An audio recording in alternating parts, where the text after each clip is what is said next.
काजू का पेड़ और जंगल का जादू। एक जंगल में एक अनोखा काजू का पेड़ था। उसका नाम था काजू बाबा। काजू बाबा बोल भी सकते थे, लेकिन सिर्फ रात के समय। जंगल के सारे जानवर उन्हें अपने दादाजी की तरह मानते थे। एक रात जब चांद पूरा था, जंगल में एक हलचल मची। सब जानवर डरकर इकट्ठा हो गए। उन्होंने देखा कि एक पुरानी गुफा से हरी रोशनी निकल रही थी। ये किसी ने पहले कभी नहीं देखी थी। खरगोश ने कहा, ये जरूर कोई जादू है।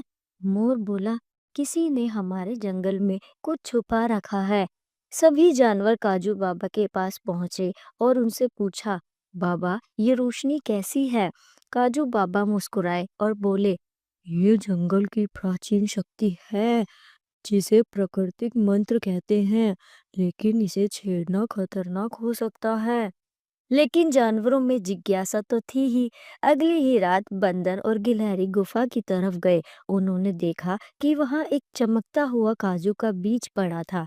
जैसे ही उन्होंने उसे छुआ, पूरी गुफा में रोशनी फैल गई और एक आवाज आई, जो इस बीज को जगाएगा उसे शक्ति मिलेगी, मगर एक नियम के साथ। उस शक्ति का उपयोग सिर्फ भलाई के लिए करना होगा। बंदर और गिलहरी डर गए, लेकिन समझदार भी थे। उन्होंने निर्णय लिया कि इस शक्ति को काजू बाबा के साथ साझा करेंगे। काजू बाबा ने अपने मंत्रों से उस बीज को जगाया और अचानक जंगल में एक बारिश हुई, जिसमें सोने की बूंदें गिरी। और तभी सूखे पेड़ हरे हो गए, बीमार जानवर ठीक हो गए और जंगल फिर से खुशियों से भर गया।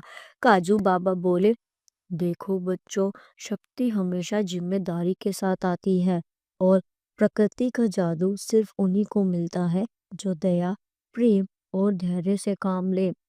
उस दिन से जंगल में एक नियम बना, जादू प्रकृति का है और उसका उपयोग सबके भले के लिए होगा। और इस तरह जंगल बच गया और सभी जानवरों ने मिलकर उसकी रक्षा करने की कसम खाई। सीख, किसी भी शक्ति का उपयोग हमेशा भलाई के लिए करना चाहिए। प्रकृति का सम्मान करने से ही हमारे आसपास की दुनिया खुश होती है।